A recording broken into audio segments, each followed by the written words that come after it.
Buenas noches, gracias por recibirnos como cada lunes en su hogar o en algún bar, en donde sea. Empiezo haciéndole un reconocimiento a Enrique Peña Nieto. Después de 8 meses y medio, finalmente le respondió a Donald Trump y lo comparó con Hitler o Mussolini. Ya se me hizo claro. Me pregunto, ¿es una, más allá de si es buena comparación, eso es lo que necesita México o estamos ante un exabrupto para desahogar o para satisfacer a quienes creemos que debemos responderle? Creo que no es eso lo que el país necesita, me atrevo a sugerir, sino lo que México requiere es una respuesta constante desde el primer momento para recordarle al señor Trump sus errores y también para llegar al público estadounidense, porque es una oportunidad dorada para poderles dar nuestro punto de vista y poder, si no influir, sí que nos tomen en cuenta. Y pongo de ejemplo lo que sucedió ayer en Columbus, Ohio. Hubo una reunión de Hillary Clinton con la audiencia de Ohio. Ohio es un estado fundamental para las elecciones y hubo una serie de preguntas muy interesante. El ejercicio, por cierto, mostró una gran capacidad de conocimiento de los temas, pero me centro en una pregunta. Una activista en contra de la violencia en Ohio le pregunta sobre las armas y Hillary Clinton hace una estupendo análisis de las armas dentro de Estados Unidos y se pronuncia a favor de mayores controles, pero en ningún momento menciona a México como parte del problema, porque si los Estados Unidos son damnificados porque mueren más de 33,000 personas al año por armas de fuego, nosotros pues por ahí vamos y tenemos varios años desangrándonos por las armas que nos envían los Estados Unidos. Y Hillary Clinton y Sanders y todos los candidatos republicanos o demócratas guardan silencio sobre ese tema porque México está ausente del debate en Estados Unidos, porque nuestro gobierno y nuestros medios de comunicación y nosotros tampoco hemos sido capaces de transmitirles nuestro punto de vista para que se den cuenta que no solo somos jardineros, meseros o contrabandistas de drogas. Yo quisiera destacar 3 temas en relación con este debate, esta confrontación que están trayendo las primarias en los Estados Unidos. La primera es una declaración de Hillary en el sentido de que ella sí le puede ganar a Donald Trump. Esto tiene un sentido, es decir, Sanders no puede. Si quieren realmente derrotar a, por lo menos es como lo interpreto, yo sí puedo, Sanders no. Segunda declaración, la de Obama. Obama se lanzó muy fuerte, sin mencionar el nombre de Trump, pero diciendo que los líderes que aspiran a hacerlo deben propiciar la unidad del pueblo americano, no estarlo dividiendo y confrontando como lo está haciendo. De tal manera que él invita a los candidatos a no estar escindiendo al país, no estarlo confrontando, no estarlo. Me parece que esta es una declaración muy importante porque es del presidente de la República que se está metiendo en el debate. Y la tercera es el asunto de este conflicto que muestra claramente por qué Obama hace ese tipo de declaraciones. Porque en un meeting en donde iba a participar Trump, se lanzó al estrado para quitarle el micrófono y hacer un mensaje, bueno, tumbarlo del estrado, tomar el micrófono y hacer un mensaje contra el fascismo, el racismo, la homofobia, etcétera, que Trump ha impulsado. O sea, sí se está radicalizando, sí se está poniendo muy candente el debate y las acciones que ya no son solamente declaraciones agresivas o estridentes, sino que empiezan a entrar en terrenos de la violencia, como en este mitin. Esas eran las 3 consideraciones. Yo diría, Sergio, que en efecto es muy, bueno, no muy sorprendente, pero vaya, es notable que no hayan tocado el tema de las armas, pero más allá de México, que en efecto son mucho más de 30,000 los que mueren al año en México por arma de fuego, y no sabemos bien a bien, no nos han dado las estadísticas de cuántos son por armas de fuego que vienen importadas o que vienen contrabandeadas de los Estados Unidos. Pero los candidatos demócratas y republicanos, como bien señalas, no se meten porque no quieren perder votos y porque hay una asociación muy importante, muy poderosa, que tiene presencia en todos los estados de la Unión Americana, que es la Asociación de Rifles ¿no? Que nunca han podido contra ese lobby. Sí les da miedo perder el dinero, perder los votos, etcétera, de esta. Ahora, estoy absolutamente de acuerdo contigo que México tiene que ir mucho más allá de las declaraciones, estridentes o no estridentes, tardías o no tardías, que han sido tardías. Hace 2 programas comentábamos lo de Claudia Ruiz Massieu, que también había salido, y es a dar a conocer lo que es México y la importancia de México. No creo que tenga México que contestarle a Trump violencia contra violencia, ¿sí? Sino más bien con las comunidades mexicanas que tenemos en los Estados Unidos, en Chicago, en Los Ángeles, en fin, en Texas, ¿sí? Ir y hacer una política activa de promoción de lo que es México y sobre todo de lo que México aporta a los Estados Unidos. Creo que ya lo había comentado algún día contigo, Sergio, el Pew Center revela claramente en sus encuestas el gran desconocimiento que hay del estadounidense con respecto al México, con respecto a México, ¿sí? Y todos los intercambios comerciales, humanos, culturales, etcétera. Creo que ahí tendría que estar haciendo una labor propositiva más que de contención y negativa el gobierno de México a través de su enorme red de consular, ¿no? Yo estoy de acuerdo con esta última propuesta, la de María Amparo. Hubo un tiempo en que el gobierno mexicano se propuso activar a las comunidades de mexicanos y mexicoamericanos en Estados Unidos en favor de México. No tuvo mayor éxito. Pero ahora se trata de activarlas en favor de ellos mismos. ¿Cuántas organizaciones de mexicanos o mexicanoamericanos hay en Estados Unidos? Alrededor de 5,000. Entonces, estas comunidades son las que tienen ahora un papel realmente importante para ellos mismos. Veámoslo desde un punto de vista egoísta. Claro. Cuando se intentó por primera vez esto, se pensaba mucho en los israelíes. El lobby israelí manipulando o alertando lo que se quiera a los judíos norteamericanos en favor de Israel. Entonces, si mal no recuerdo, fue con Echeverría. Hacer eso con los mexicanos no tuvo mayor éxito.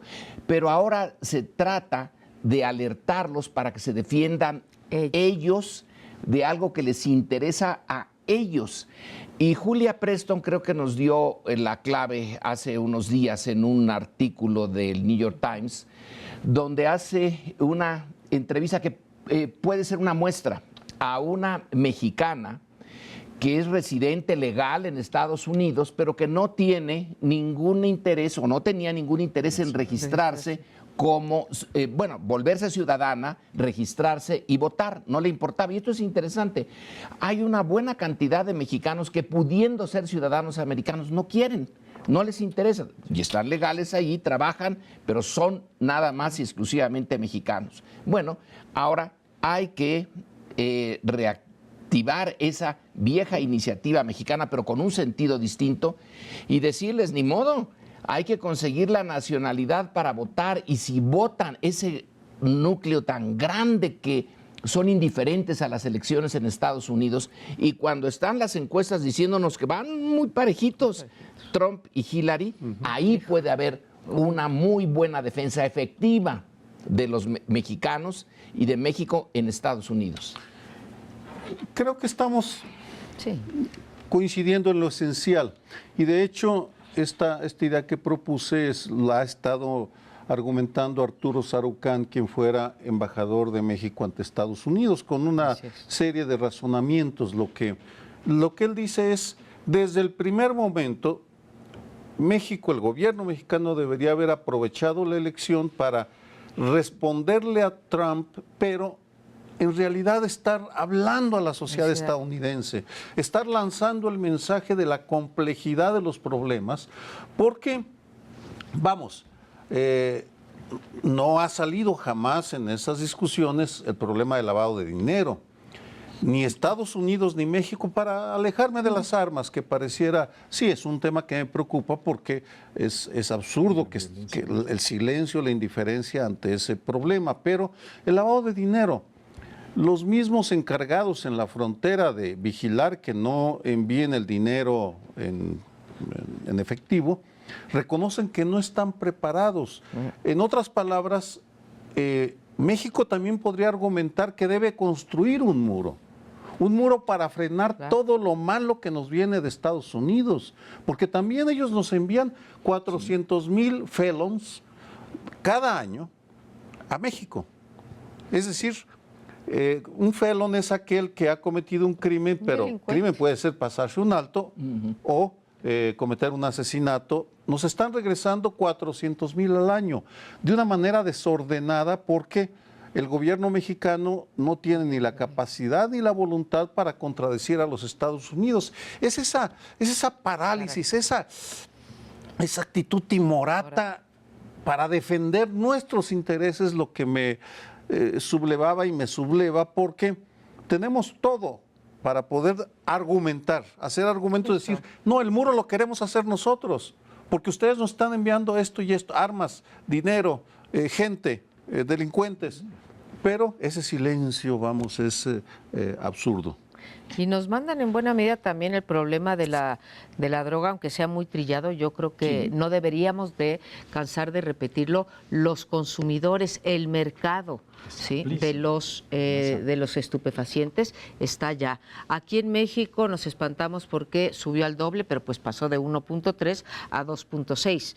Allá son millones de norteamericanos los que consumen, y uno no se bueno, sí nos preguntamos por qué aquí caen capos y capos, pero sigue pasando la droga para allá, porque allá hay un mercado al cual los norteamericanos no han querido, ¿sí?, enfrentarse a él vía la legalización, descriminalización o penalización, que ya sabemos que no funciona. Pero allí está los grandes distribuidores y también el narcomenudeo. O sea que también nos mandan eso. Ahora, ellos Trump en particular se queja de que les estamos quitando los empleos y que los negociadores norteamericanos del Tratado de Libre Comercio fueron unos pobres ineptos, babosos, y que los mexicanos les dieron 3 vueltas y que la calidad de los negociadores mexicanos fue fantástica, la de ellos malísima, que eso hay que cuestionarlo.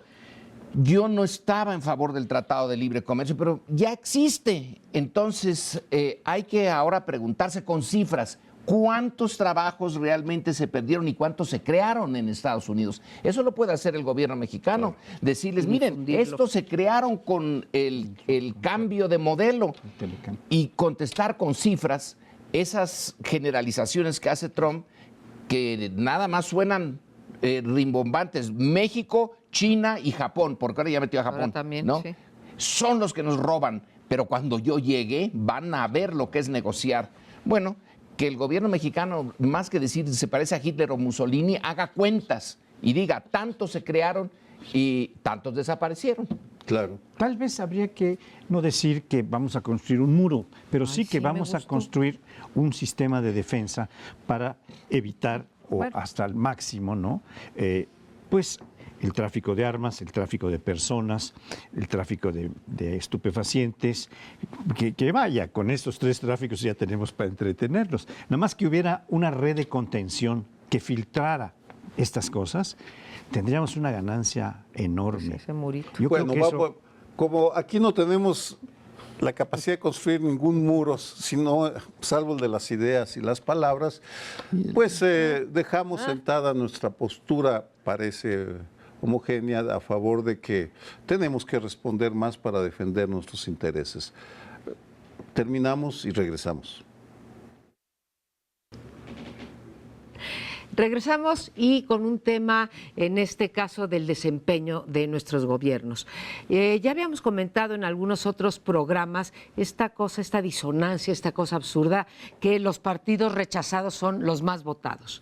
Bueno, según las encuestas que salieron la semana pasada, pues resulta que más del 78%, el 78% creo que votaría por el jefe de gobierno para ser candidato del PRD a la presidencia de la República. Y lo quiero contrastar para hablar de esta disonancia con, en el mismo periódico, que es el Universal, sale una encuesta en donde preguntan por el desempeño de nuestro jefe de gobierno y lo que dice es que 40% no le reconoce ningún logro, está su popularidad o el acuerdo con su forma de gobierno y con lo que ha hecho desde que llegó hace 3 años, por debajo incluso de Peña Nieto, ¿sí? 57% lo desaprueba, claro, Peña Nieto 56%, es un punto nada más, 40% dice que no tiene ningún logro y 82% dice que lo están rebasando los problemas. Para mí, el mejor análisis con esto de que una imagen vale más que 1000 palabras es el análisis que en una caricatura hace Paco Calderón, que yo lo considero uno de los mejores analistas políticos que tenemos, en donde dice que Miguel Ángel Mancera se ha ocupado todo el tiempo de lo superfluo, pero nunca de lo importante, de lo profundo. ¿Qué palabra me decías? De lo trascendente, ¿sí? Y entonces, en efecto, pues vemos árboles de Navidad y vemos ruedas de la fortuna y vemos reglamentos de tránsito y camaritas y demás, pero pues no vemos que haya, pero no vemos que haya inversión en transporte público en vez de que nos estrechen las calles. En fin, no vemos las cosas sustantivas y sí vemos muchos actos de corrupción o muchos actos de populismo o populares que además no están teniendo ninguna efectividad.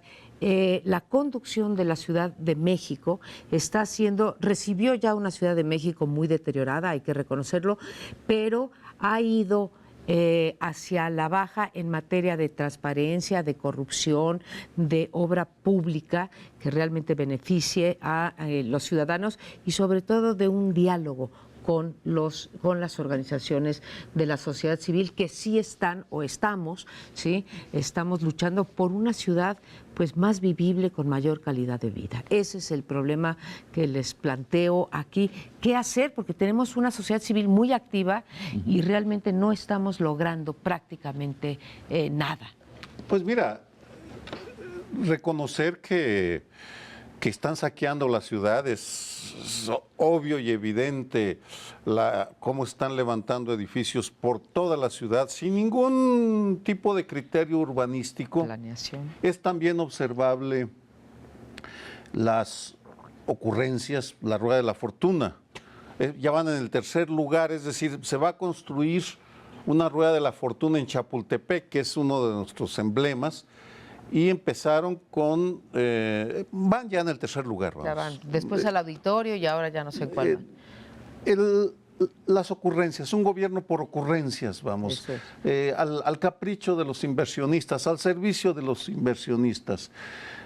También hay un problema muy grave en la negación del incremento en los crímenes ligados a la delincuencia organizada. Ya no estamos ante la ratería, estamos observando los indicios de que no solo siempre han estado los grandes carteles, sino que están empezando a competir por la plaza. La Unión de Tepito crece en poderío y por la ciudad ya empiezan a aparecer los descabezados, los desmembrados, los ejecutados, sin que exista una política para responder, así como no existe una coordinación efectiva con el Estado de México que arrastra su propia cauda de desorden. En suma, el Valle de México está convirtiéndose en una zona de acelerado deterioro que puede llegar en cualquier momento de los próximos años a situaciones incontrolables. ¿Qué hacer? es muy poco lo que podemos hacer en este momento porque los partidos están decididos a exprimirnos y exprimirle a la ciudad todo lo que puedan antes de que entreguen en el 2018 el poder a otras fuerzas. Creo que deberíamos de poner atención en un tema fundamental, vital. La rueda de la fortuna se puede ir rodando al precipicio. Los terrenos del aeropuerto. Ese es lo que se haga con esos terrenos, que ahorita se los están disputando entre el gobierno federal y el gobierno de la Ciudad de México.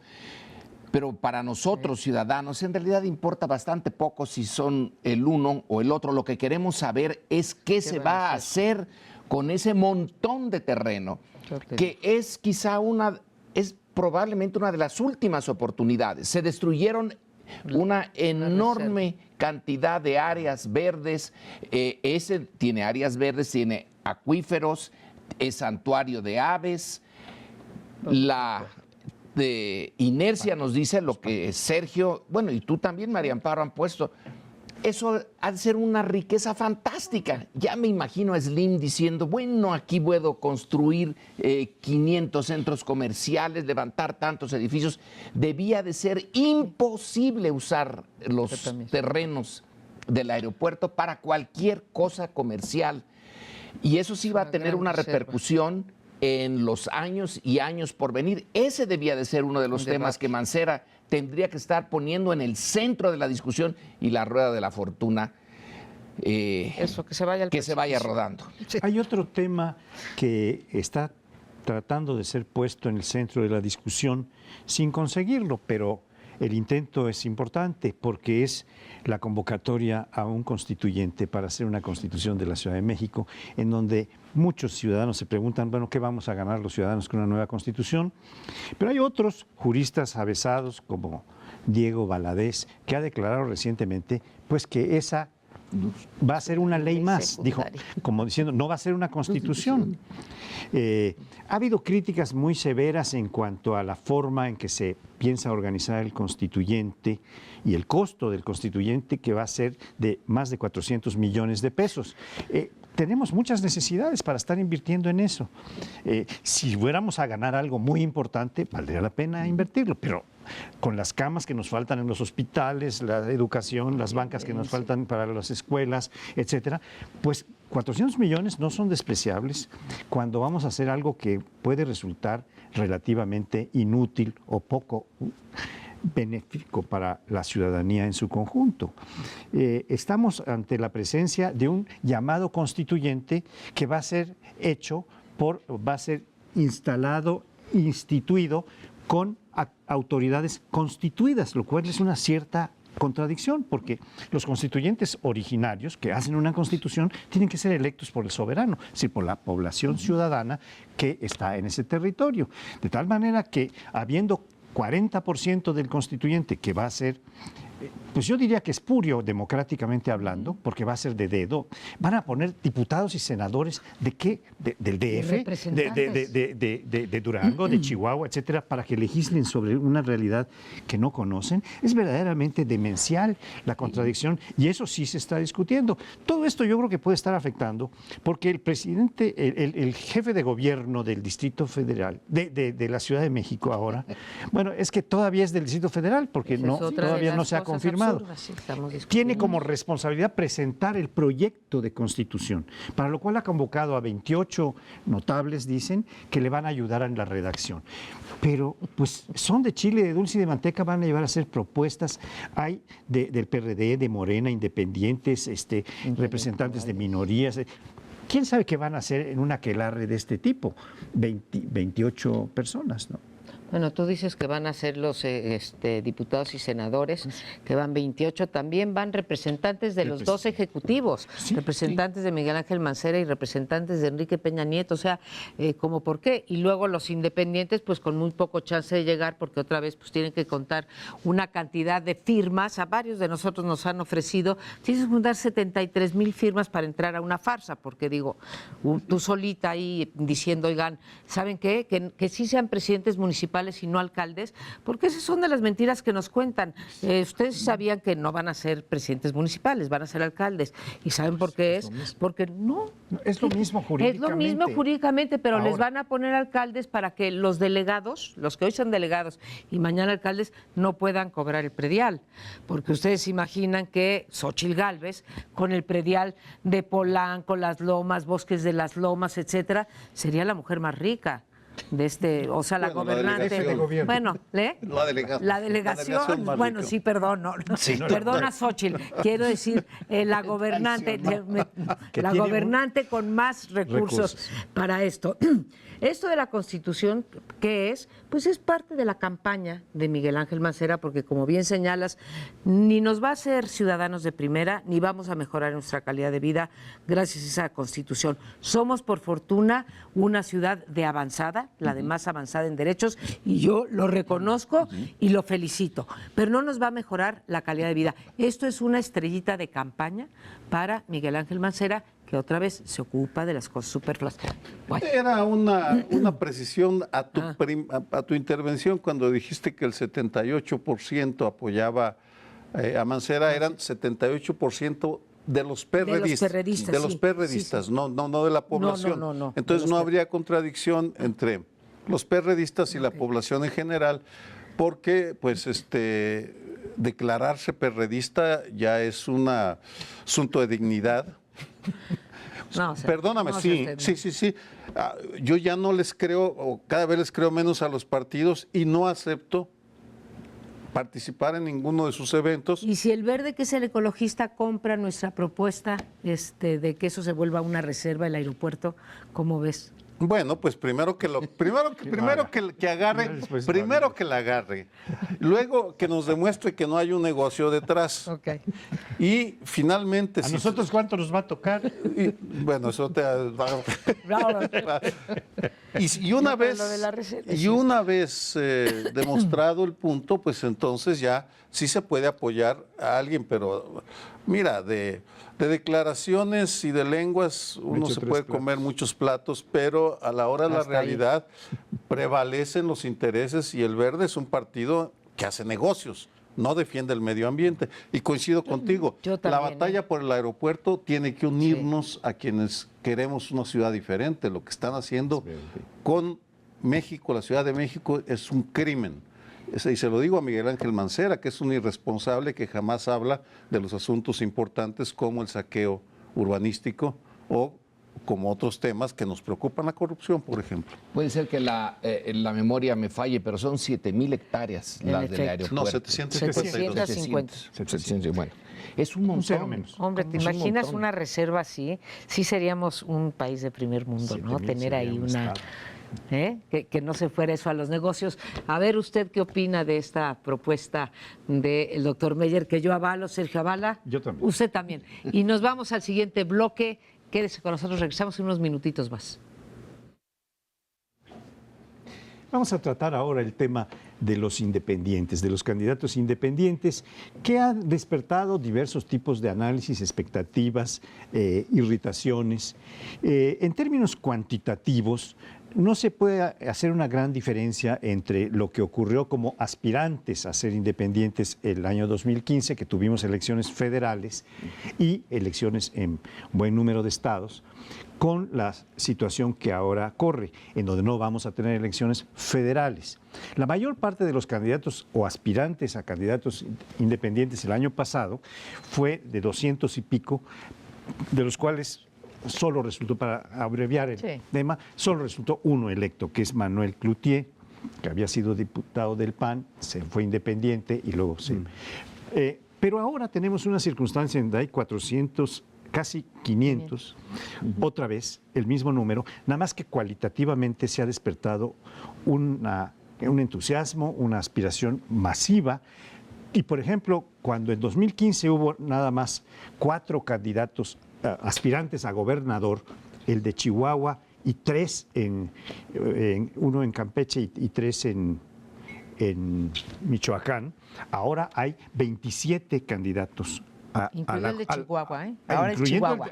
Incluyendo el de Chihuahua, hay 27 aspirantes a distintas gubernaturas de los estados.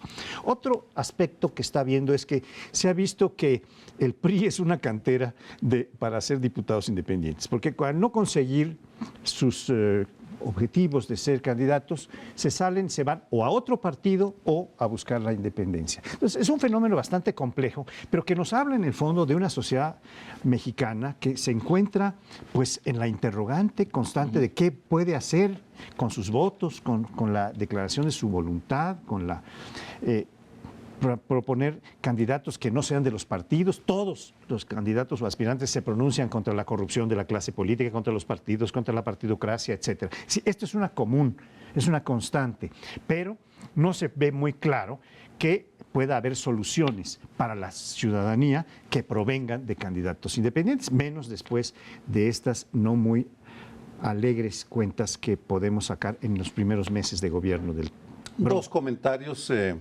o tres más bien. Primero, en parte tiene que ver con el desempleo profesional. No hay trabajos y el sector público paga muy bien, exige poco y se puede robar lo que se quiera sin que haya castigo. Perdón que lo plantee de esa manera, pero hay que decir las cosas como son. Como uno piensa. No como son, sino aquí estamos para opinar.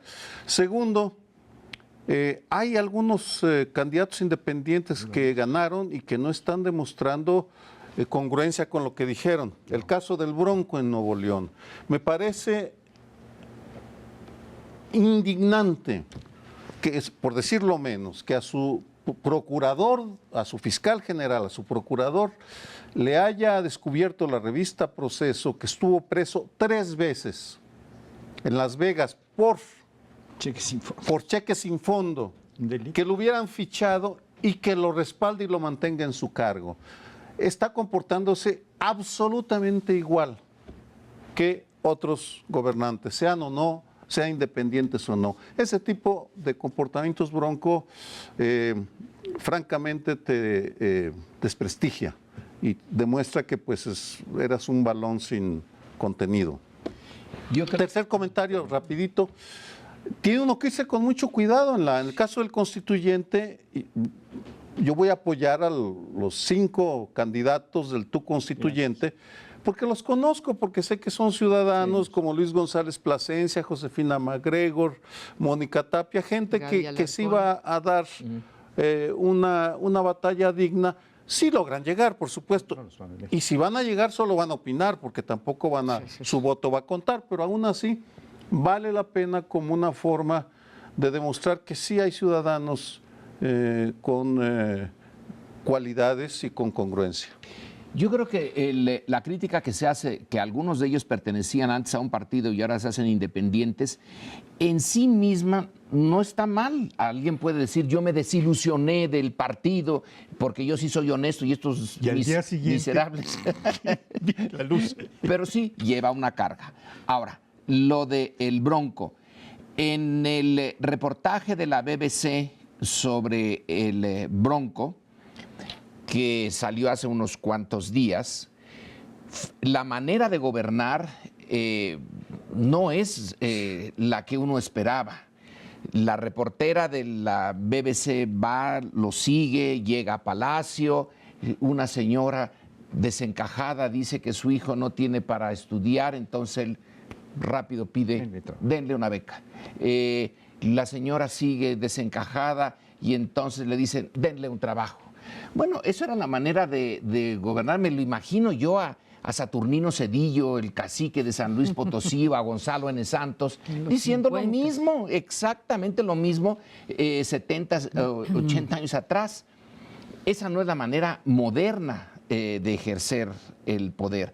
Y no es nada más el procurador, ya son 10 cargos que le han, o se han ido, porque no aguantan eso, o el que compraba las cobijas, que salieron 3 veces más caras.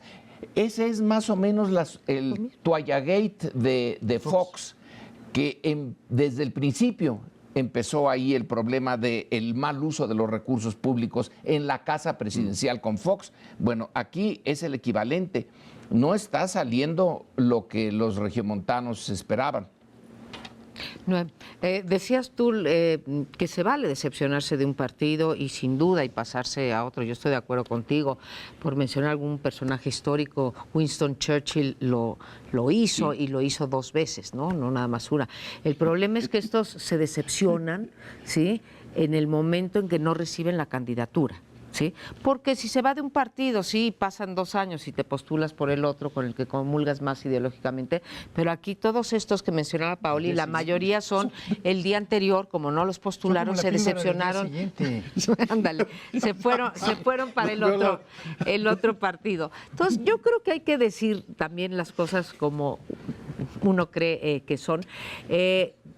Tu calidad, tu integridad, ¿sí? Tu profesionalismo, eso no está en función de que estés en un partido o de que seas independiente. Hay gente que tiene preferencia por no militar porque no quiere tener ciertas restricciones y entonces hay buenos y hay independientes buenos y malos, algunos que Dios nos guarde que llegaran al poder y hay partidarios buenos y malos, que Dios nos guarde también que lleguen al poder. No está en función de que pertenezcas a un partido. Yo creo que en los partidos hay gente íntegra, ¿sí? Normalmente no son los que llegan hasta arriba, pero hay gente íntegra, si no, no podría funcionar ni este gobierno ni los partidos, de verdad, ¿sí? Hay más gente íntegra, lo que pasa es que los otros son más notables.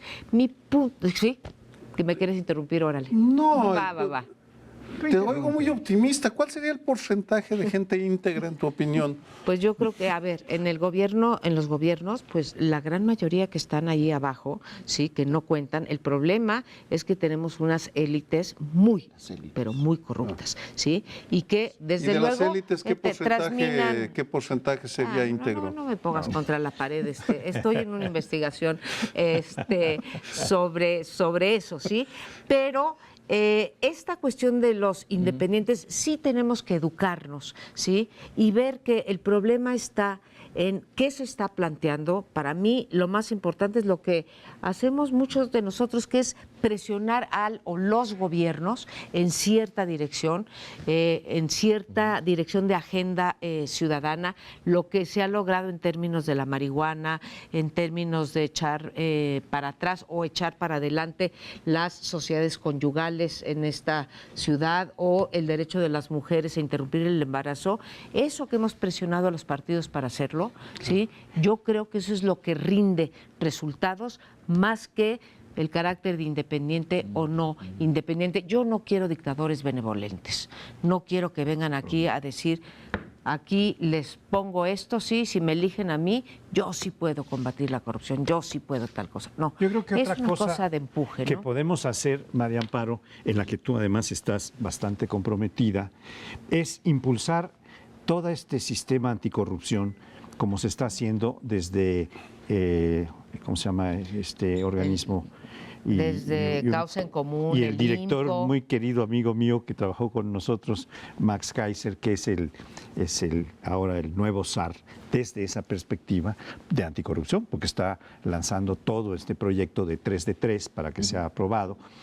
Y eso es un asunto de lo que sí podemos hacer los ciudadanos, simplemente para completar esta enumeración que estabas haciendo y que está muy en el día porque están en el momento de recogerse las firmas para poderse aprobar este tipo de cosas o lanzar como una... Esperamos el miércoles poderla presentar o el jueves. Sí. Bueno, también habría que decir que una buena parte, es cierto, son personas políticos que han salido de un partido, y a veces muy inmediatamente, como el caso de Malova, que se salió y 2 días después de haberse salido del PRI, pasó a encabezar la coalición de la oposición, ¿no? Pero hay alrededor de 3 de cada 10, según un registro que acaban de publicar, que no son provenientes de partidos, sino que son ciudadanos destacados, bien intencionados, empresarios, como el caso de Barraza en Chihuahua, etcétera. Pero 7 de 10 es mucha proporción para desconfiar, porque si vienen de partidos en donde simplemente no les dieron el huesito y lo que quieren es ganárselo por otro lado sin tener que responder para nada, pues vamos a estar en una situación. Claro, esto habrá que analizarlo cuando vaya terminando, porque estamos en el principio de la carrera para los independientes. Necesitamos sus programas, sus proyectos, que nos lo digan, que nos lo pongan ahí sí, literalmente por escrito, para que se vea que no lo firmen ante notario. Que no lo firmen ante notario, sí, ahora, pero que nos lo prometan y nos lo escriban, sin notarios de por medio. Bueno, pues volveremos con los independientes porque es un proceso que está corriendo, pero nos vamos al siguiente bloque. No nos deje, vamos a tener un tema muy interesante. Hace un año y un día tuvo lugar la última emisión del noticiero de Carmen Aristegui en MBS. Como ustedes recuerdan, y si no recuerdan rápidamente se los digo, Carmen ya no volvió a tener acceso a los micrófonos y todos suponemos, o la mayoría de nosotros suponemos, que ahí hubo una presión muy fuerte de Los Pinos sobre la empresa dueña de los micrófonos, no de la voz, porque el equipo de Carmen fue el que sacó a la luz el tema de la casa de la esposa del presidente y de la conexión con el ingeniero Hinojosa Cantú, que es un contratista, es y supongo que seguirá siendo un contratista con el gobierno federal.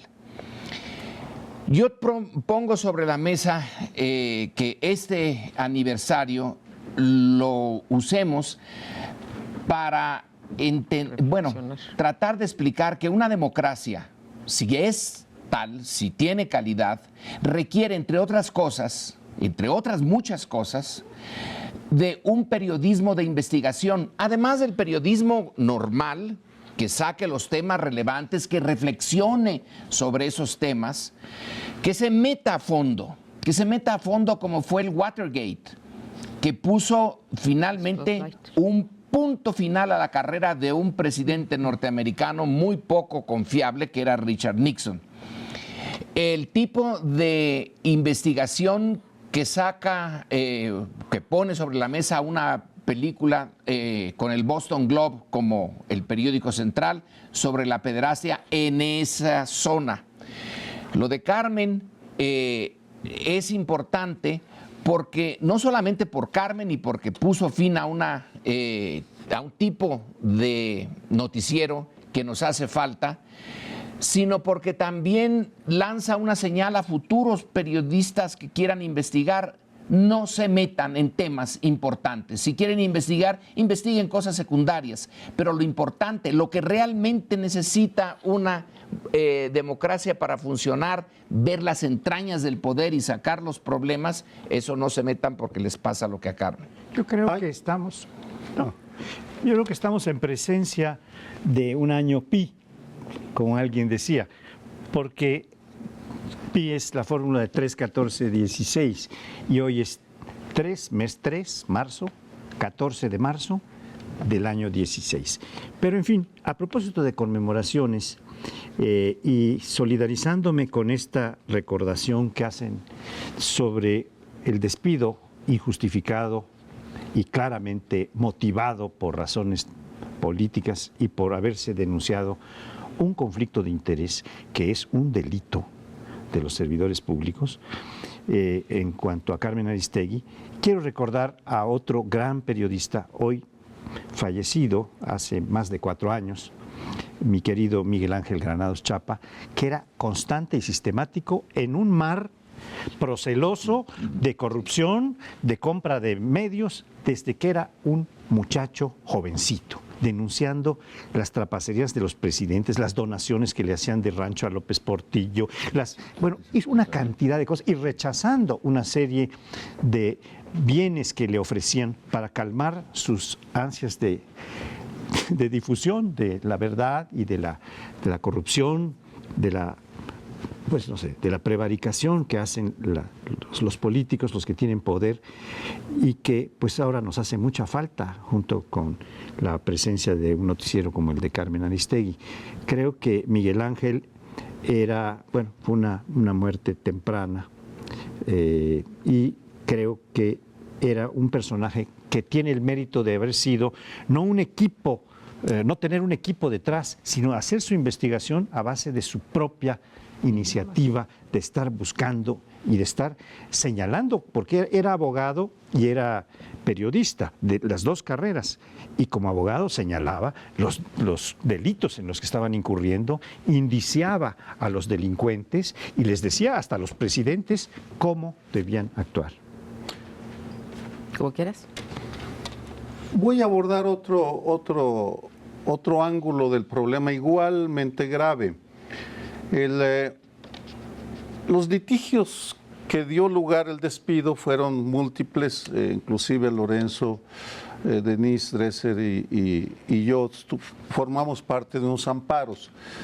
En total, fueron más de 20 jueces los que vieron el caso de Carmen Aristegui. Uno solo, Fernando Silva, fue el que reconoció la raíz del problema, además de la Casa Blanca. El problema tiene que ver con el sistema de concesiones. Es decir, el Estado entrega a particulares una concesión. Y lo que dijo el juez Silva es, ese particular adquiere las obligaciones del Estado, por tanto, un particular sí puede violar un derecho, el derecho a la libertad de expresión. Él dijo, por tanto, que sí había habido un acto de censura y de esa censura es responsable la radiodifusora, MBS. Pero fue el único. Sí. Los otros 20 encontraron formas de evadirlo porque en el fondo está la protección del sistema de concesiones. Imagínense que se aceptara la tesis correcta, en mi opinión, por las reformas a la Constitución de 2011 y la reforma a la Ley de Amparo del 2013, es lo correcto. Si se aceptaran, podríamos ampararnos contra las mineras, contra los sistemas de comunicaciones, contra todo, porque son las empresas concesionadas las que ejercen como Estado sustituto. No soy abogado, pero con los años he ido aprendiendo la lógica. Esos 20 abogados evadieron el tema, y cito a dos que vieron nuestro caso. Los dos del Tribunal Federal de Telecomunicaciones. Uno, Cendejas, dijo, huele a corrupción, huele a censura, pero no puedo hacer nada con el marco legal. Otro, Patricio González, si mal no recuerdo, declaró, huele a censura, pero desafortunadamente el sistema de justicia del país no está a ese nivel. El punto al que voy es que no solo los concesionarios hacen lo que quieren, sino que el sistema judicial se pone al servicio de los poderosos cuando uno lleva asuntos para que decidan, es decir, estamos sin protección. Por eso a mí me despidieron del dictamen de Veracruz cuando critiqué al gobernador Duarte. Por eso probablemente despidieron el día de hoy a Maite Azuela del Universal sin darle ninguna razón. Y por eso, de una manera sistemática, hay un ataque sistemático en contra de la libertad de expresión, porque quienes gobiernan y controlan este país quieren silenciar las voces independientes. Eso celebramos y eso lamentamos el día de hoy. Quiero agregar a esta argumentación sobre la libertad de expresión, porque le hemos tratado hasta el momento, aunque mencionas tú ahora un medio local, hemos tratado hasta este momento la cuestión federal. Si esto ocurre a nivel federal, la situación en los estados, sí, porque aquí a nivel de, no sé si decir nacional o desde el DF y de lo que se llaman los periódicos de circulación, bueno, no son nacionales, son de circulación nacional, ¿no? Pero y las radiodifusoras que tienen aquí sucede, si eso ocurre, esto de la ausencia de periodismo de investigación o cuando hay periodismo de investigación, la censura del periodismo de investigación se da de manera exponencial en los estados, ¿sí?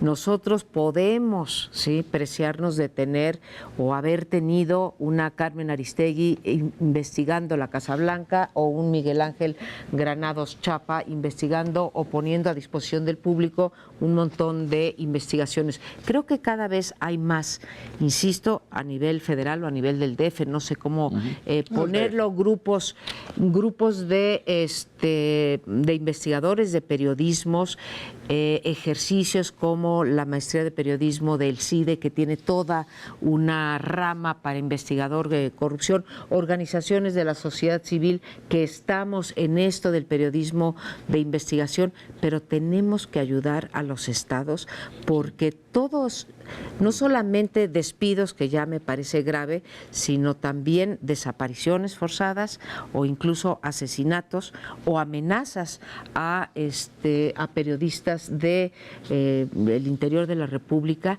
que eso sí, no gozan de nada. Entonces, cuando hace un momento decía yo en un bloque que es la sociedad civil la que tiene que presionar, somos nosotros los que tenemos también que imponer cada vez más periodismo de investigación y en esta materia, corrupción e impunidad, que esa es la que creo yo que puede cambiar el país. Y fijarnos mucho en las situaciones de los periodistas en los estados. Sí. Porque aquí a Carmen Aristegui perdió su espacio cuando atacó al padre Maciel y su enorme corrupción. Solo el tiempo le dio la razón. Luego viene lo de la Casa Blanca. Pero en un estado no solamente hubiera perdido el espacio, lo más seguro es que hubiera perdido la vida. Es la brutalidad del mundo oficial y la represión al periodismo es enorme en los estados. Pero en fin, nos despedimos de ustedes y esperamos verlos la siguiente semana. Yo ya no, porque es lunes.